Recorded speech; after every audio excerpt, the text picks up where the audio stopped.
Ok, estamos al aire. Bienvenidos, muy buenas tardes a Emociones sin Censura. Licenciada Verónica, usted tiene la palabra.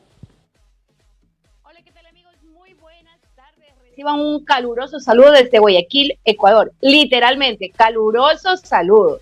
Aquí la temperatura está elevada, ya mismo como que quiere llover y lo demás. Les doy la bienvenida a cada uno de nuestros queridos amigos, recordándoles que esta señal está siendo transmitida por Valdés 593 Televisión, enlazados con Ponte 11 Ecuador, Testimonios Reales, Karma Creativo, Radio Televisión Fénix Guayaquil y mi plataforma fanpage Verónica Rosado Calderón. Siempre digo, hoy día tenemos otra invitada de lujo desde la Argentina. Ella es la querida psicóloga Mariela Hernández, con quien vamos a tratar un tema muy interesante que a veces cuando nos ocurre nos quedamos impávidos, no sabemos qué hacer, no sabíamos, no se prevén algunas situaciones, tenemos un autista en casa y no estamos preparados para eso. Entonces, ese va a ser el tema del día de hoy.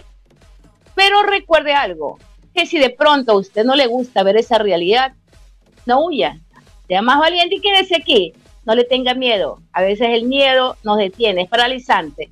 Lo importante es conocer cómo manejar las situaciones. Todo en la vida tiene solución, menos la muerte, ¿ok? Verónica Rosado les da la más cordial bienvenida a cada uno de ustedes a este su programa, Emociones sin Censura. Bienvenida, mi querida Mariela, ¿cómo está? Bueno, antes que ella también se va a presentar parte de las actividades y la experiencia que ella ha adquirido, yo mencionaba que ella es un personaje, es el personaje, ella es la directora general de Mental Health. Bueno, ya habíamos tenido algunos docentes que nos han apoyado con respecto a algunas temáticas que hemos desarrollado aquí en Emociones sin Censura. Y ya la ve ahí tan joven, tan linda, tan capaz. Ella es una psicóloga social, es docente y directora general de Mental Health, así como también ha hecho acompañamiento terapéutico, es estimuladora, operadora socioterapéutica en adicciones y también en la prevención de recaídas. Bienvenida, recibamos con un fuerte aplauso a nuestra querida Mariela Hernández desde la Argentina. Gracias por aceptar la invitación, Mariela.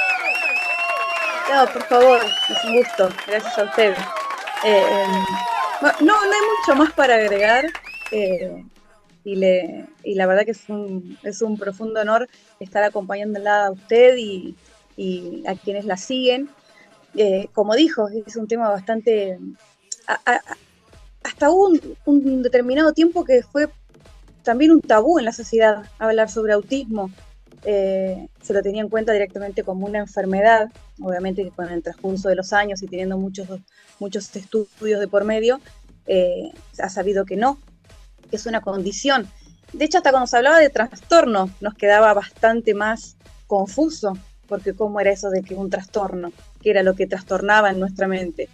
Entonces hace unos años se empezó a utilizar otro término y nombrar esto de condición, porque no es algo que tenemos, es algo que somos.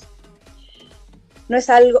y yo en los cursos, a mis alumnos, siempre les incentivo a que utilicemos bien los términos, porque primeramente, si estamos diciendo que no es una enfermedad, no es algo que se me va a quitar.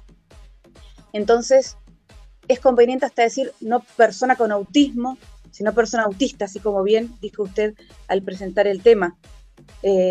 Porque forma parte de una condición de vida, no tiene que ver con algo que traen y que se pueden quitar o deshacer por más tratamientos que hayan, y aparte con orgullo, es una condición más allá de los estudios neurológicos, psiquiátricos y psicológicos, es una condición en donde entrar al mundo de la persona autista es maravilloso, poder entenderlos, hasta se llega a hablar es como otro idioma que aprendemos al compartir con una persona autista, con los niños más todavía, porque si ya desde cualquier tipo de niño nos enseñan un montón de cosas, entrar al espectro autista acompañando, así sea terapéuticamente o como familiares de un niño autista, nos brinda un montón, nos enseña muchísimo más de lo que nosotros pensamos.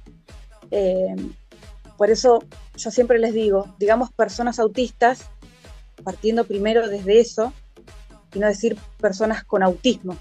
Ellos también se ven muy reflejados con esto. Y como son tan detallistas y tan puntillosos, ellos hasta tienen en cuenta de la manera en que los nombramos. Entonces, por ahí, si la primer charla que tengamos nos escuchan decir esto de persona con autismo, no les resulta muy agradable. Y más los que están muy instruidos. Claro. Quizás hay niños que no Una saben, pregunta, Mariela. Sí. A ver, como tú tienes experiencia en esta área, ¿cómo tú ves las primeras impresiones que tienen los padres? Porque es algo que la condición que van a hacer el bebé no lo prevé, por mucho que tú te hagas exámenes, ecografías y todo eso. ¿Cómo es la reacción? Porque yo sé que me supongo que es como que les cae un balde de agua helada encima, también con cubos incluidos de hielo, y tiene que ser impactante esa impresión. ¿Qué sería lo más recomendable decir a estos padres? Y aparte todos los profesionales que trabajamos en salud mental, sabemos que eso va a pasar. El duelo tiene que existir. Eso de que nos duela, no digo que estaría mal aceptarlo rápido, pero eso de que nos pasa en nuestra psiquis y en nuestras emociones, de no terminar de entenderlo, no quiere decir que esté mal. Y por eso siempre tiendo a no solamente que el acompañamiento terapéutico sea para la persona autista, sino que sea para las familias también. Las familias se tienen que psicoeducar, es muy importante. De hecho, después son los que nos enseñan a nosotros, porque obviamente que ellos tienen el día a día con su hijo, y nosotros lo que hacemos es encaminarlos, nada más. Y justamente al formar parte de un espectro, eso nos da el indicio de que no a todos les va a funcionar el mismo tratamiento, la misma estimulación. Entonces, yo siempre les digo que está bien hasta que lloren, que no lo acepten en primera medida. Hay muchos que dicen, no, mi hijo no tiene nada, voy a cambiar de profesional y les voy a seguir haciendo estudios hasta que me digan de que no tiene nada. Y claro, en un estudio de imágenes no va a salir nada. Si le hacen electroencefalogramas no va a salir nada. En lo que se puede llegar a, que son estudios muy nuevos que se están haciendo recién en Estados Unidos, esto de que se hacen estudios con la saliva para estudiar la genética del bebé cuando ya hay algún familiar autista en la familia. Más allá de que es un estudio nuevo, esto ya da un indicio de que en los genes hay una compatibilidad con por ejemplo, ¿no? Cuando una familia ya tiene un hijo autista, están esperando otro hijo. Y entonces la típica pregunta es, ¿este niño que está a punto de nacer también va a ser autista? ¿Todos mis hijos van a ser autistas si es que el primero lo fue? Claro. Este estudio recién se está haciendo no hace muchos años en Estados Unidos, pero es un avance espectacular. Es algo formidable de que al estudiar la saliva del bebé se puedan llegar a encontrar indicios genéticos por algún tipo de comorbilidad. Y aparte no es condición necesaria de que si mi primer hijo es autista, que el segundo, los que le sigan, lo sean también. Porque ese también es el miedo de las familias cuando tienen a su primer hijo y el primer hijo es autista. Ya. Muchos piensan que porque es una enfermedad lo van a tener que tratar de por vida. Imagínense, ojalá todo el mundo estaría con la ventaja de poder hacer terapias, de poder ser acompañados por un terapeuta, por un psicólogo. Esa es una ventaja que tienen muy pocos. Entonces no es que hay que padecer algún tipo de enfermedad o tener algún tipo de condición para que podamos hacer terapia.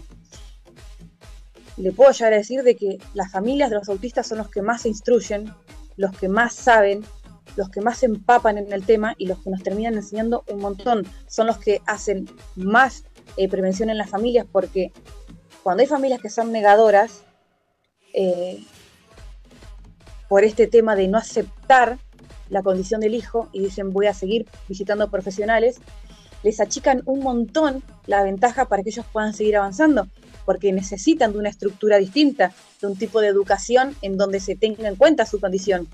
Y esto no quiere decir que vayamos tampoco a pensar en que el niño o la niña tenga que ir a una escuela especial.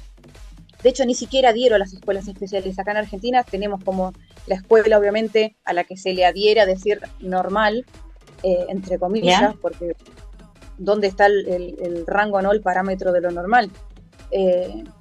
Yo directamente, ojalá que en algún momento exista la posibilidad de que no existan las escuelas especiales, que todos los niños sean incluidos de la manera en que debe ser, que en una escuela vayan todo tipo de niños con distintas discapacidades, con trastornos, con síndromes. Eso sería lo ideal, ¿no? Obviamente que hace falta mucho más trabajo, pero lo que sí sé y estoy segura es que el conocimiento sobre autismo está creciendo cada vez más. Hay muchas personas que están siendo diagnosticadas de adultas porque llegan a entender. De hecho, acá en Argentina hay una figura pública, porque es periodista, que se acaba de enterar a los 51 años que su condición es de autista, de cuando tenía tantas... ella decía que eran irregularidades, porque en la escuela le decían que ella no aprendía igual que los otros chicos, o que en la familia la veían como la rara también, ¿no? Sí. Y ella, después de hacer tantos tratamientos, llegó a dar con una gran profesional, en donde le dijeron, no es que tenés que hacer un test para saber si sos autista o no, pero tenés ciertas similitudes y condiciones que dan al rango del espectro autista. Y ella ahora vive una vida muchísimo más feliz. Sí, mira, pero por ejemplo la otra vez te juro que vi a un chico como de 15, 16 años, acompañado a su mamá, que ella se dedicó a trabajar, ya se jubiló, y bueno, te cuento que le vi con una gorra y se había puesto la mascarilla, pero le lastimaba los ojos, ¿ya? Y había momentos como que se estresaba y se agredía un poco. Y yo también entiendo que la madre, después de tantos años de estar trabajando externamente, no tiene los mecanismos de cómo atender a este niño, porque este es un chico de 15, 16 años. Yo sé que si se da se le canaliza bien el tema del tratamiento con respecto a la condición con que nacen las personas, no vamos a tener este tipo de resultados. Por ejemplo, tú comentas hace un momento que un señor recién a los 51 años le da indicio de su condición. O sea, si podemos, si nos preparamos desde pequeñitos, cuando están nuestros bebés aún, creo que le podemos generar más beneficio que lo que yo vi, me sorprendió y me causó dolor, sinceramente. Exactamente. De hecho, después de tantos estudios que se vienen haciendo, hay señales que son muy tempranas, muchísimo, muy tempranas. Por ejemplo, el seguimiento de la mirada, más allá, ¿no? De que seguramente que mucha gente que esté escuchando o mirando esta charla que estamos teniendo y sean padres de autistas digan, pero mi hijo siempre tuvo seguimiento de mirada y es autista. Sí. Ahora, hay que tener en cuenta ciertas señales que son muy tempranas. El seguimiento de la mirada tiene que ver con que si yo le ubico un objeto al bebé, después del mes, ya entre los 2 y los 3 meses, tiene que poder seguirlo. Como cuando el pediatra lo revisa y le hace el seguimiento hasta con una lapicera, con una linternita, con que tenga luz, para ver si el niño sigue con la mirada. Eso primeramente. La ausencia o demora de sonrisa social es otro tema. Porque una cosa es cuando también muchos padres dicen, pero mi bebé se rió el segundo día de nacido. En realidad no es que una sonrisa, tiene que ver con espasmos físicos que tenemos que no dan justamente la información de sonrisa social. Cuando nosotros hablamos de sonrisa social, y se habla mucho para explicar la condición autista, tiene que ver cuando, por ejemplo, si ya tiene 3 meses y la mamá le sonríe, pero le sonríe frente al bebé, le sonríe mostrándole que mueve la boca y que hace gestos y que el bebé imite. Si el bebé está imitando esa sonrisa, eso es un tipo de sonrisa social, porque es la sonrisa que el bebé justamente le va a ocurrir en respuesta a un estímulo. Este estímulo va a ser visual, porque va a ver a la mamá o a quien lo tenga en brazos. Cuando muchas veces los queremos hacer hablar o le decimos que repitan mamá, con esos monosílabos, obviamente que los que enseñamos primeramente, ¿no? Mamá, papá, con la ilusión de que lo digan rápido. pero tener en cuenta la sonrisa social es imprescindible, porque no tiene que ver con que si el bebé tuvo de repente algún tipo de gesto que lo hizo por inercia, y obviamente que lo vemos y decimos, ay, mira, está sonriendo, cuando a veces lo vemos en su cuna o en su cochecito, digo, mira, está sonriendo, no está sonriendo, está teniendo un tipo de, solamente un gesto, que hasta puede ser como así como abren la boca o cierran rápido los ojos, que emitan un sonrisa y que nosotros digamos está riendo.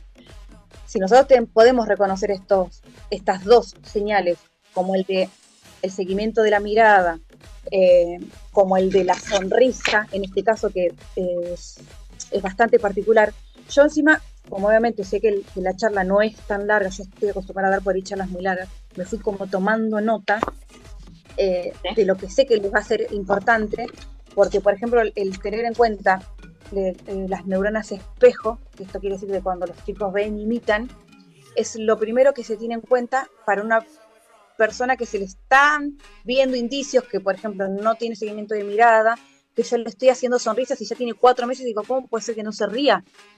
Me está mirando, yo sé que me está mirando y no logra imitar lo que yo estoy haciendo con mi boca. Y no solamente me refiero a la sonrisa social, sino de que yo abra la boca y que el bebé no la abra. Hay padres que no tienen en cuenta esto porque dicen es muy chiquito, lo va a aprender más grande. Si tan solo pudiéramos tener indicio de estas cosas que son tan pequeñitas y que se entiende de que los padres, cuando nacen nuestros bebés, los vemos como ideales. Es tanto lo que proyectamos en el embarazo que lo que menos vamos a ver son las irregularidades. Por eso es no prestar atención a lo que el bebé no hace todo el tiempo, pero sí estas pequeñas cositas como de que nos pueden dar indicios para ir y consultarle al pediatra frente a un control, pero el típico control sano. No es que lo voy a llevar al médico para decirle mi bebé no sonríe cuando me ve sonreír, sino que es un control sano, que de los 4 meses yo le explico y le digo, mire, yo trato de fomentar la imitación y él no lo hace, o ella no lo hace. Y entonces ahí el pediatra ya le estoy dando yo la información, porque los padres son los que nos brindan información a nosotros. No estamos nosotros conviviendo con ellos como para saber si pueden haber algún tipo de situación temprana en donde se pueden tener en cuenta, porque quizás no. Ok. Bueno, mi querida Mariela, está interesante. Espérate. El ejemplo que te pone es fundamental. Espérate, mi Marielita. Ya regresamos, no le demos todo de un solo golpe, vamos suavecito. Ya regresamos, mis queridos amigos, con más emociones sin censura con el tema de hoy que está interesante. Tengo un autista en casa, ¿qué hago? Ya volvemos a través de Valdés 593 después de esta pausa comercial.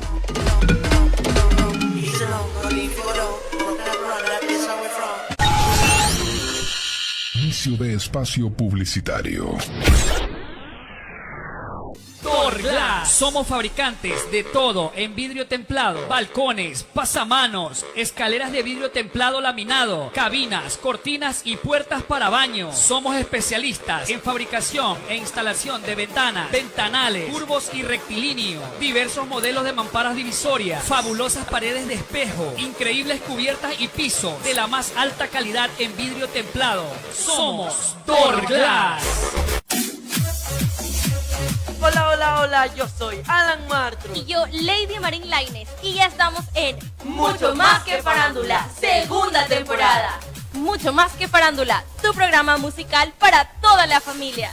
Mucho Más que Farándula, tu programa musical para todas las edades. En Mucho Más que Farándula haremos un recorrido por la historia musical de los artistas más famosos. En Mucho Más que Farándula haremos el tributo a los artistas nacionales e internacionales. Te esperamos todos los viernes de 4 a 5 de la tarde por tu canal Valdés 593. Porque recordar es vivir. Cantaremos en vivo, tendremos artistas invitados y muchas sorpresas más. Te esperamos con toda la familia en Mucho Más que Farándula, segunda temporada. Final de tu espacio publicitario.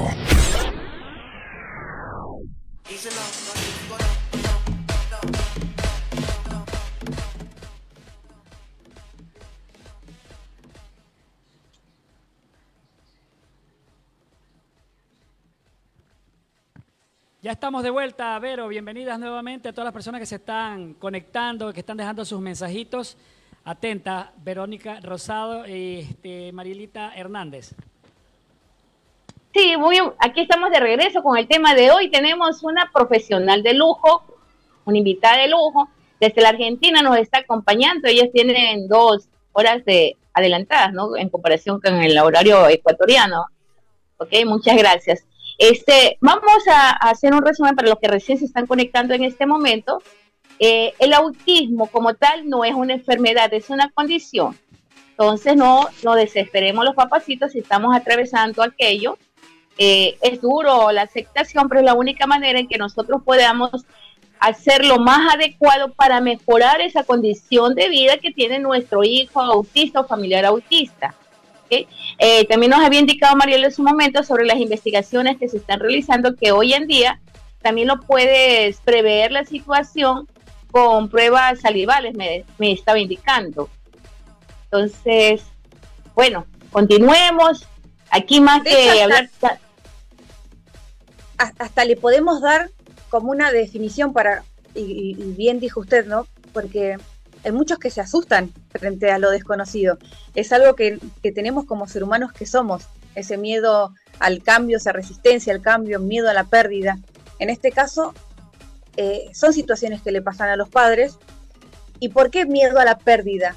Porque muchas veces piensan que ellos están perdiendo un hijo sano porque están teniendo un hijo enfermo.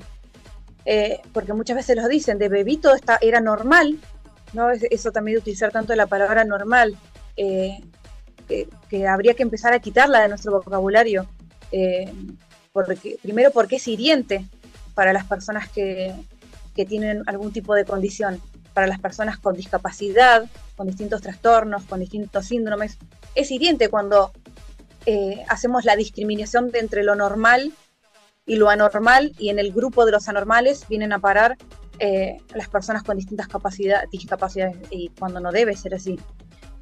Yo sé que estamos en un proceso social en donde cada vez vamos aprendiendo muchísimo más sobre estos temas, porque hasta se involucran personas, qué sé yo, a hacer especializaciones y hasta directamente sobre autismo, cuando no tienen hijos autistas, cuando no tienen familiares autistas, pero les llama tanto la atención que quieren aprender.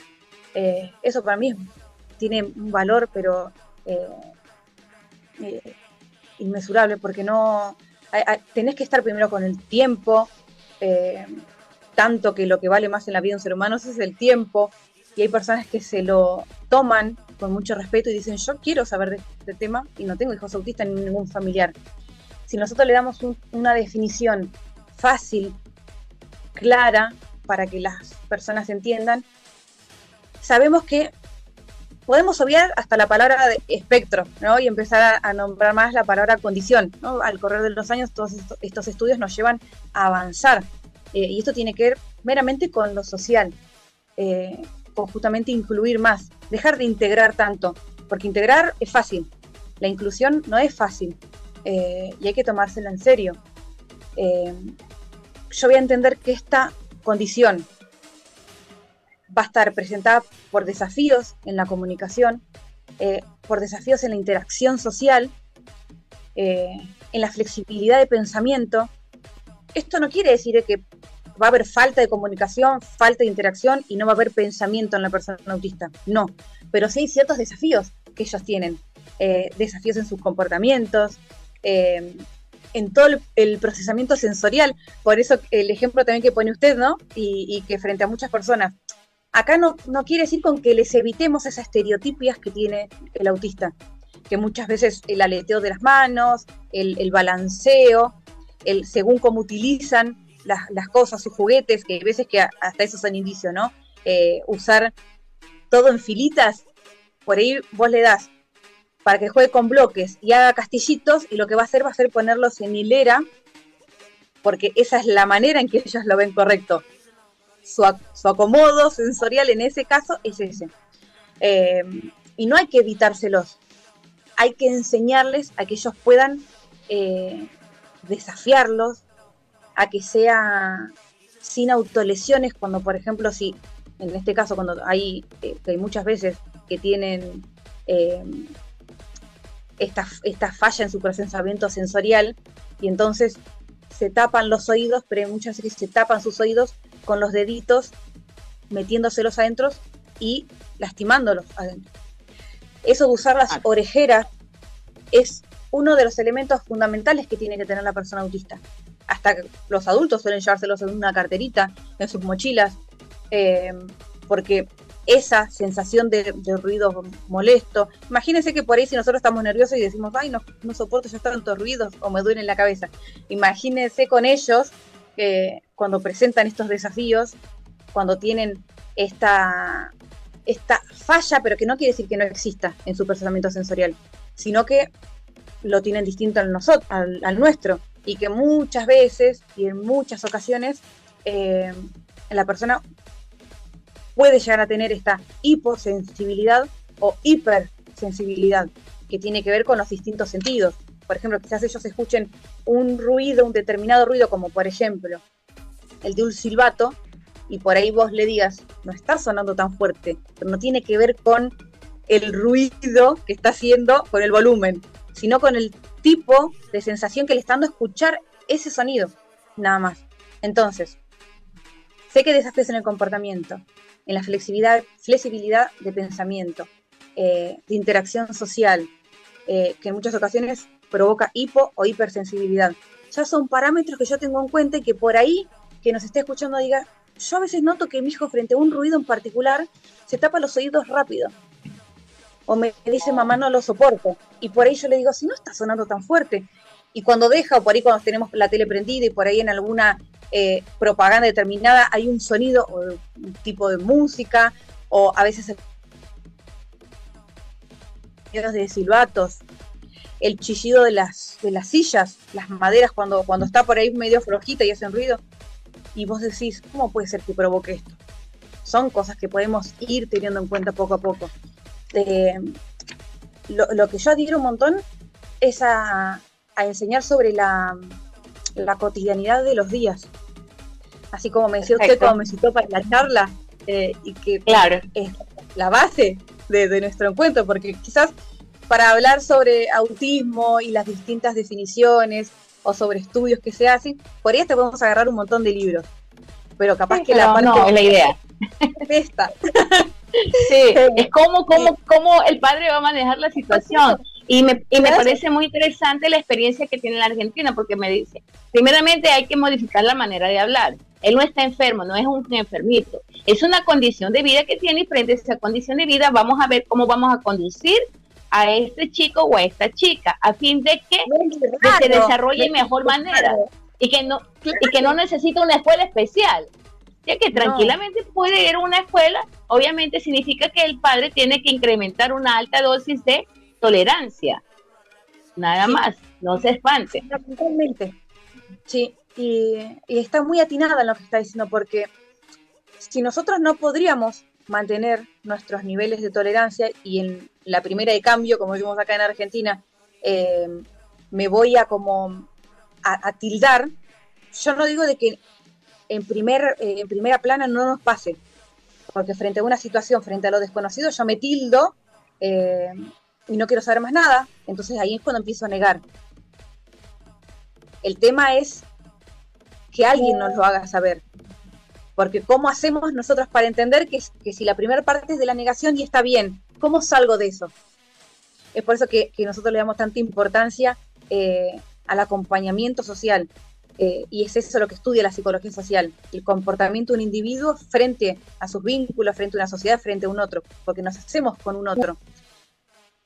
Yo me acuerdo que cuando yo tengo una prima que tiene una hija con discapacidad, y cuando la nena tendría entre 3 o 4 años, veíamos alguna situación bastante extraña de la nena por ahí que se golpeaba y no acudía a dolor, que tenía perdida la mirada, y ella decía, mi hija es normal, mi hija no tiene nada.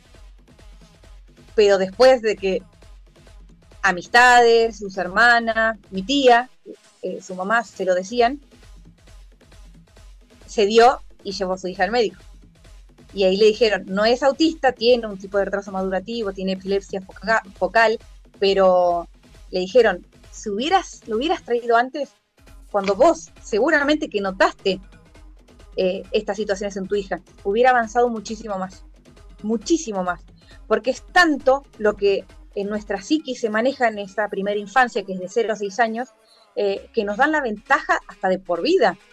Hay cosas que no digo que no podamos involucrar de grandes, pero hay cosas que si nosotros no tenemos desde niños, con nuestra primera infancia, en mi caso particular, que yo trabajo mucho con adicciones, porque es a lo que me dedico, sabemos que hasta los 7 años tenemos esa oportunidad de que nuestros padres nos enseñen los límites para nosotros poder capitalizarlos en el tiempo.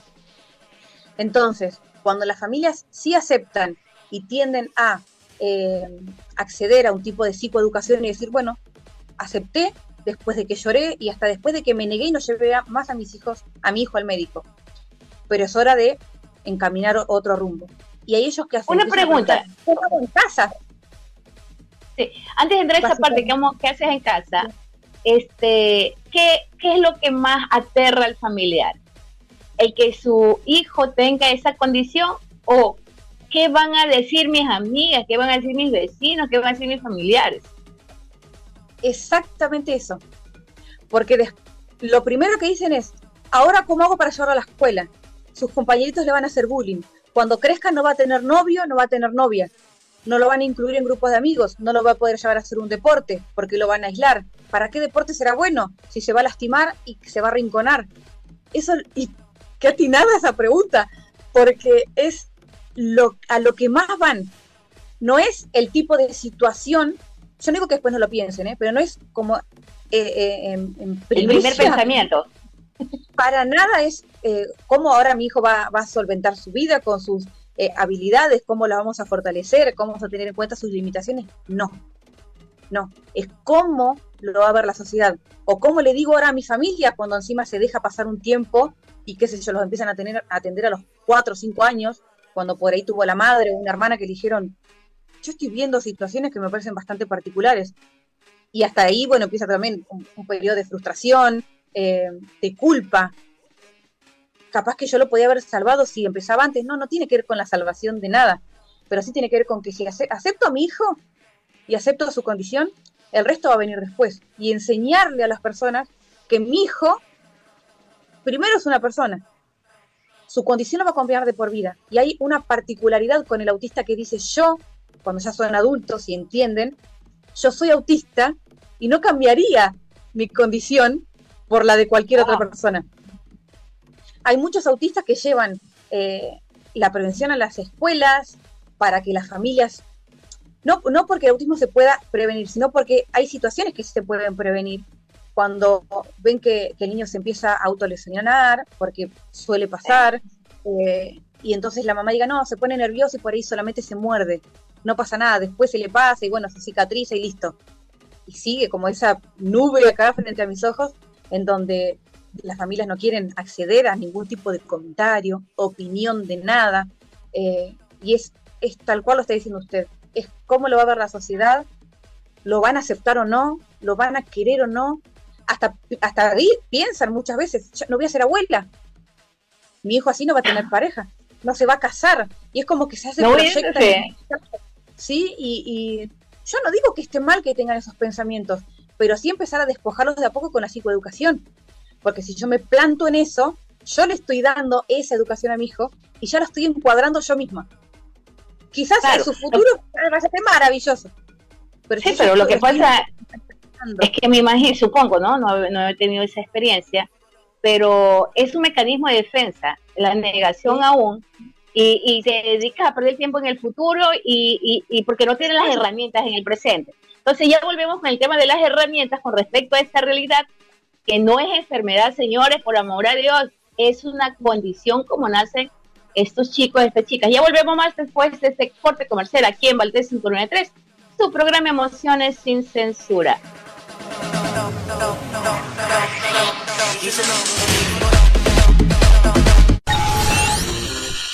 Inicio de espacio publicitario.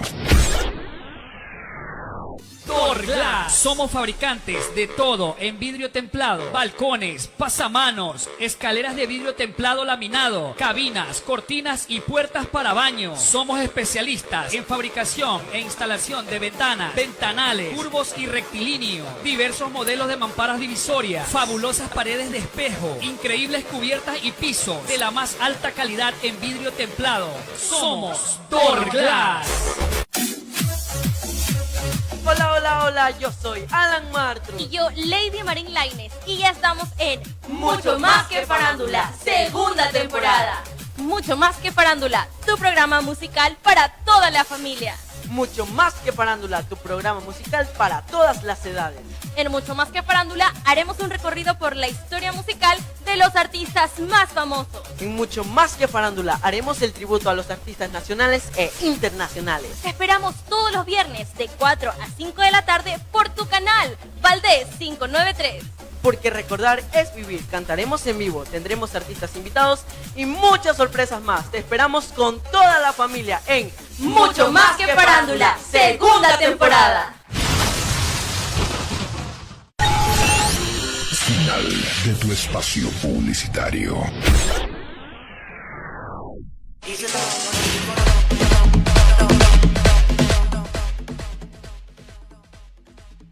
Ok, estamos de vuelta. Bueno, mis queridos amigos, aquí estamos de vuelta con el último bloque de Emociones sin Censura.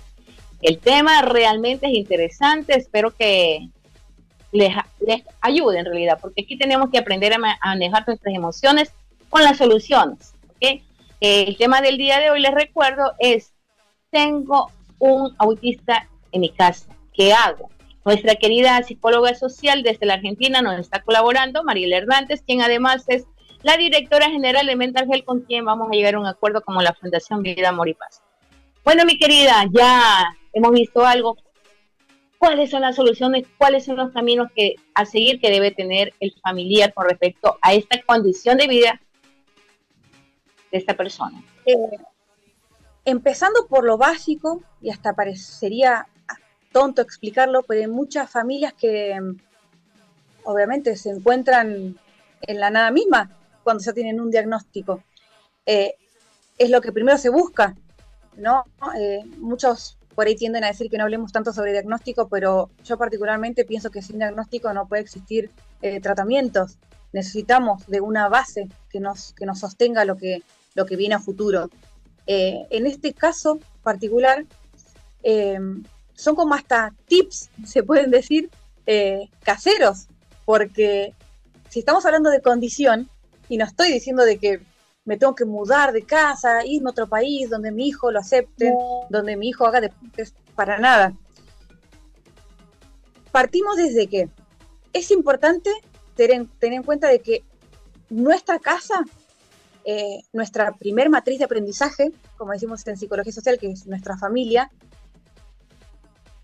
puede o hasta debe ser una extensión del colegio y hasta incluso todavía una extensión de la zona de terapia. Que no mi hijo, mi hija esté en la escuela con sus actividades y que de repente venga a casa y ahí ya terminó todo y es borrón y cuenta nueva. No. Es imprescindible saber que estos niños son muy rutinarios, tenerles en cuenta que en casa exista una rutina que esté bien comprometida, prolija, desde que se levanta por la mañana hasta que se acuesta por la noche, enseñarles de que cuando me levanto a la mañana tengo que hacer el desayuno y que ellos nos sigan. Hay muchas veces que, como típicos padres, que a veces mimamos y decimos, le llevo el desayuno en la cama y le digo, no digo que esté mal, pero levantar antes al niño con esta condición, para que vea todo lo que hay previo cuando él ya está viendo el resultado de que es su desayuno, es imprescindible, de que él entienda de cómo hay un antes de algo que está concreto, que en este caso es algo tan básico como un desayuno, pero que lo vea cómo lo estamos preparando y enseñarles a que colaboren. A ver, yo les nombro estos consejos, si se quiere, y ustedes dirán, pero eso aplica para cualquier niño, sí, pero muchas veces que no lo hacemos. Y tener en cuenta, más que nada, al niño autista es fundamental. Que a los niños les resulta muy útil tener como una especie de calendario en donde se le indique no solamente el día y el mes, sino también el tiempo que hace afuera. Trabajar la anticipación en un chico autista es imprescindible. Que no le agarre nada de sorpresa, porque vienen estas famosas crisis.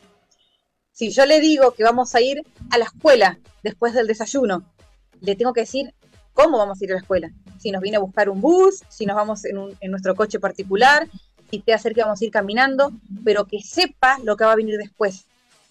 Porque si los toma por sorpresa, ellos se encuentran como perdidos, y si yo necesito actuar en el momento porque estamos en horario de que tenemos que ir a la escuela, no puedo tomarme 20 minutos en explicarle, tenemos que ir a la escuela, llegar. No, eso no tiene que pasar. Es importante que a medida de que, por ejemplo, que está pasando la mañana, él sepa que después tiene que comer. ¿Y cómo lo va a saber? Lo sabe frente a un calendario que podemos usar. Si no es por escrito, porque todavía no está alfabetizado, porque es muy niñito, tiene 3 años y todavía no lee, que usemos los famosos pictogramas que nos hablan con dibujos. Entonces, que yo sepa que mi hijo ya va a estar seguro de la actividad que viene después. Porque aparte de esta rutina que vamos a tener en casa, hay algo que es muy importante. Que hay veces que hay padres te dicen, pero mi hijo todavía no le agarran crisis así como para que yo lo tenga tan en cuenta. No hay que esperar a que haya una crisis para poder actuar. Yo tengo que saber cómo actuar. Y no puedo estar buscando al psicólogo o al terapeuta cuando mi hijo está en crisis. ¿Y sabe lo que es? No prever la situación. Claro, exactamente. Que haya, que existan, frente a este manejo de pictogramas que tengamos, un rincón en la casa que sea de desahogo. Que él sepa que si le agarran en algún momento alguna situación de tristeza y que no conozca esa sensación que le está pasando, que haya algún rinconcito con materiales, qué sé yo, que los pueda morder, que los pueda apretar, que tengan algún sonido que le parezca agradable, pero que sea un rincón que de ahí no se mueva, o que sea en su habitación, o que esté en un rincón de la cocina, y que él sepa dónde puede ir a acudir rápido, que no haya que estar planeando. Es su espacio privado. Claro, que no haya que estar planeando, para que bajo del placar la caja con juguetes hasta que agarro algo a ver qué lo convence o qué lo tranquiliza. No, que sea automático, porque a veces que estas crisis, si yo no logro trabajarlas en el momento, se estereotipa, se capitaliza en el tiempo y sí provocan daños, pero no daños en que van a aumentar su nivel, porque hasta se habla a veces de que cuánto autista es y no tiene que ver con que si hay más o menos. Todos son distintos y por eso se trabaja en el espectro. Pero sí tener en cuenta de que hay ciertas particularidades que sí vienen bien como denominador común para todos. Y esto de que haya un espacio de desahogo, a las familias las ayuda un montón. Y no con niños solamente, los adultos autistas que sepan de que, y ya adultos y hasta siendo padres, que digan, yo ya sé que ahora, y que se conozcan, necesito mi espacio.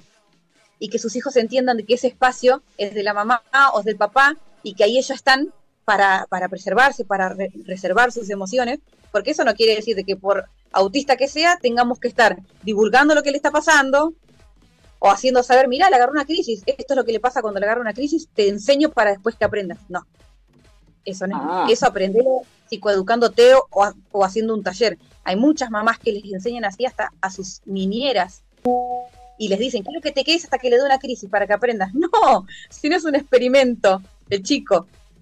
No, es un ser vivo. Claro, tiene derecho a una vida, a ser atendido y tener una vida digna. Y hay muchas mamás que tienden a hacer eso.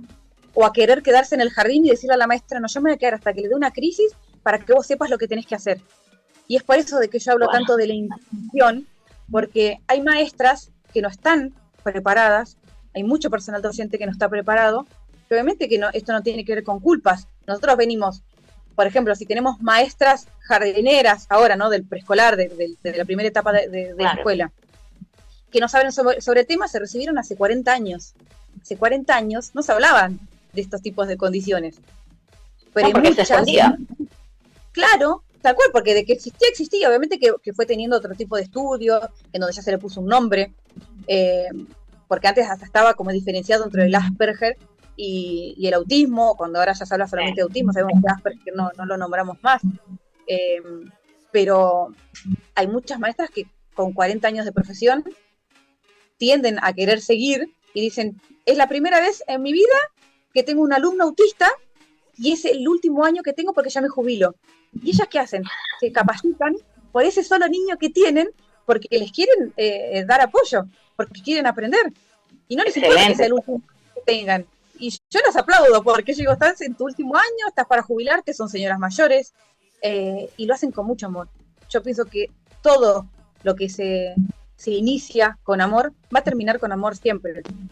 No solamente tratando sobre autismo, sobre todo. La mejor manera de construir la mejor sociedad, mi querida Mariela, es solamente con amor. Eso, realmente todos los problemas se solucionan con amor. Solamente antes de irnos al mensaje final, mi querida Mariela, bueno, voy a agradecer a las palabras de Peter Benjamín Escobar, Alicia, Let, que nos ha enviado unos mensajes, ¿no? Dice, estos son temas muy importantes que todos debemos saber, y más aquellas personas que tienen hijos con esta situación. Les ayudaría mucho, excelente programa. Peter dice, es autismo, es diferente cada persona. ¿Ya? Obvio, sí, depende de cada persona. No es que hay un patrón y así son todíticos, no nada que ver. Tal cual. Y por lo que estábamos hablando antes, esto de la integración, de la inclusión, eso es. Me parece fundamental. La diferencia entre la integración y la inclusión, porque los que nuestro público pueda mejor digerir esto, ¿no? Y eso es muy interesante, porque claro, yo por ahí lo digo tan abiertamente, porque ya para mí es como muy común, pero que usted me lo haya recalcado es interesante, darle como el paréntesis de explicación. Cuando nosotros hablamos de integración social, esto tiene que ver con un tipo de responsabilidad que tenemos de adaptarnos a las personas, ¿no? Nosotros nos adaptamos al resto. Cuando hablamos de inclusión social, tiene que ver con que el entorno, quien nos ofrece un tipo de respaldo y los ajustes frente a una determinada situación, que ellos incluyan al individuo en ese colectivo.